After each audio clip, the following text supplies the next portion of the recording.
Hello, Brovs. We're back with Near to the Wild Heart by Clarice Lispector. This is chapter 3, One Day. One day her father's friend arrived from afar and embraced him.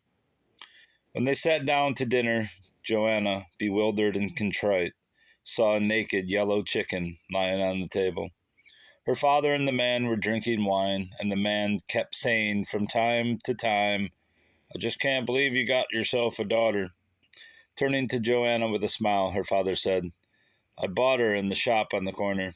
Her father was happy, yet continued to look thoughtful as he kneaded his bread into tiny balls. From time to time, he would swallow a mouthful of wine. The man turned to Joanna and asked her, "Did you know that the pig goes grunt, grunt, grunt?" Her father interrupted, "You're really good at that, Alfredo." The man was called Alfredo. "Can't you see," her father continued, "that the child is no longer at an age to be playing at being a pig?"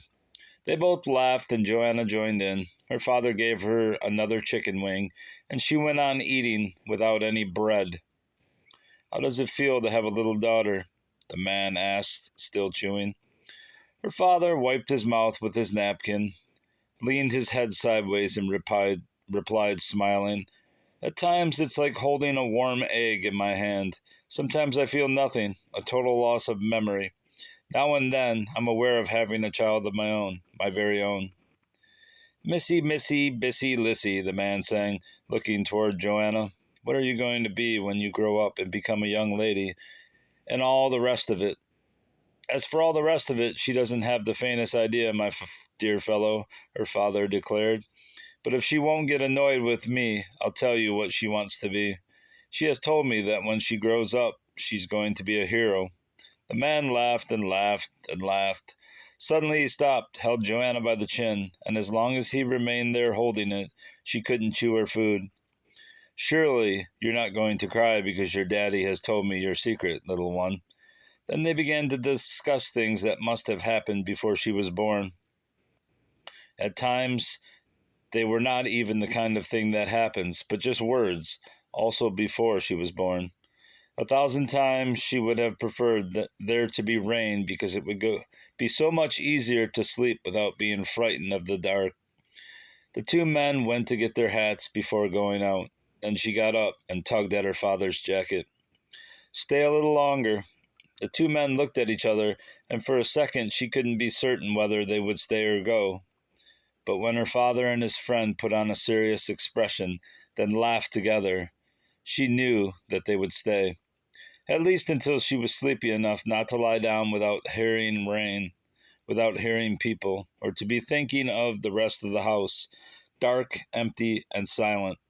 They sat down and smoked. The light began to twinkle in her eyes, and next day, as soon as she awakened, she would go and visit the neighbor's backyard and take a look at the chickens because today she had eaten roast chicken.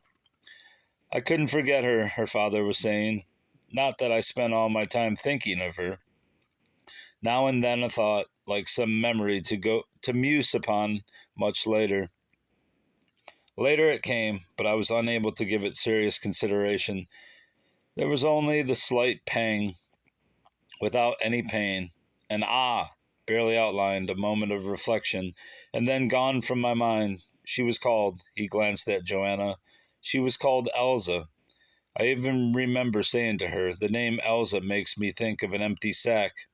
She was slender, disdainful. You know what I mean, don't you? Intimidating. So quick and harsh in making judgments, so independent and embittered, that from our very first meeting I accused her of being shrewish. Would you believe it? She burst out laughing, then became solemn. At that time I found myself imagining what she would do at night, for I didn't believe it possible that she would sleep. No, she was never one to surrender. And even that sallow complexion, fortunately the child has not inherited it, did not look quite right with a nightdress. She would spend the night in prayer, her eyes fixed on the dark sky, keeping vigil for someone. My memory was bad. I couldn't even remember why I had called her a shrew, but my memory was not so bad that I could forget her.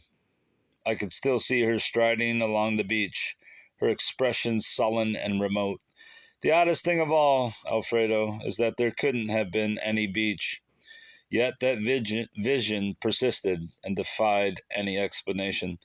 The man was smoking and reclining in his chair. Joanna was scoring the red hide on the armchair with her nail.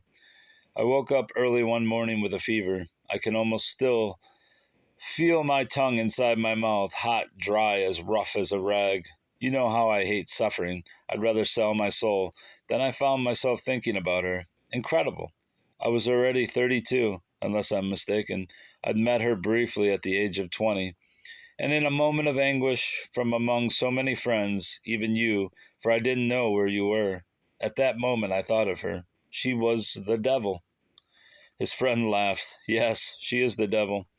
You can't imagine what she was like. I never saw anyone with so much hatred for others, but real hatred and contempt as well. And to be so good at the same time, dry but good. Or am I wrong? I am the one who did not like that kind of goodness, almost as if she were making a fool of me. However, I got used to it. She didn't need me, nor I her, to be honest, but we lived together.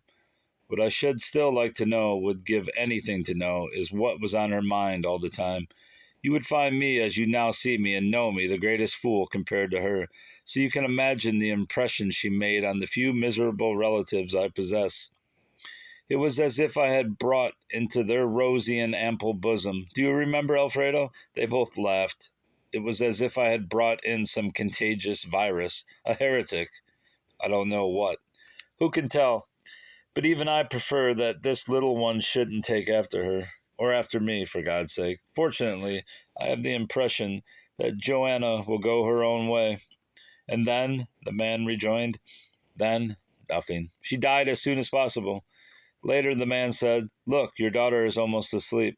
The kindest thing would be to put her to bed.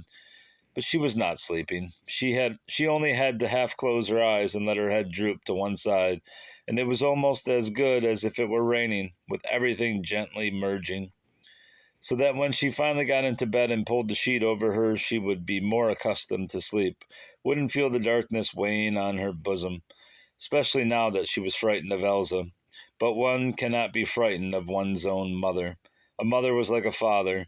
As her father carried her along the passageway to the bedroom, she leaned her head against him and caught the heavy odor that came from his arms. She said without speaking, no, no, no. In order to cheer herself up, she thought, tomorrow, first thing tomorrow, I'm going to see the live chickens. The last rays of sunlight flickered on the green branches outside. The pigeons pecked at the loose earth. From time to time the schoolroom was invaded by the breeze and the silence coming from the playground. Then everything became lighter. The teacher's voice fluttered like a white flag. And he and his loved ones lived happily ever after. Pause. The trees stirred in the yard. It was a summer's day. Write a summary of this story for our next lesson. Still absorbed in the story, the children slowly dispersed, their eyes vacant, their mouths wearing a smile of satisfaction. What do you get when you're happy? Her voice was as clear and sharp as an arrow. The teacher looked at Joanna. Can you repeat the question? Silence. The teacher smiled, arranging her books. Ask me once more, Joanna. I didn't hear you the first time. I wanted to know, when you're happy with what happens, what comes afterwards? The girl repeated stubbornly. The woman looked at her in surprise. What an idea. I don't know what you're talking about. What an idea. Ask me the same question with different words. To be happy is to get what? The teacher turned crimson. You could never tell why she turned crimson. She marked the register and dismissed the class for recreation. The porter came to summon the girl to the office. The teacher was waiting there. Sit down. Have you been playing?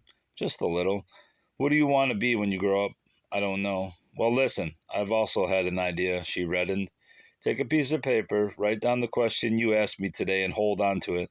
When you grow up, read it again. She looked at her. Who knows, perhaps one day, you yourself will be able to reply somehow. She lost her serious expression, turned crimson.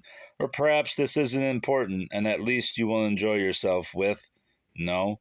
No what? The teacher asked in surprise. I don't like enjoying myself, Joanna said proudly. The teacher had turned crimson again.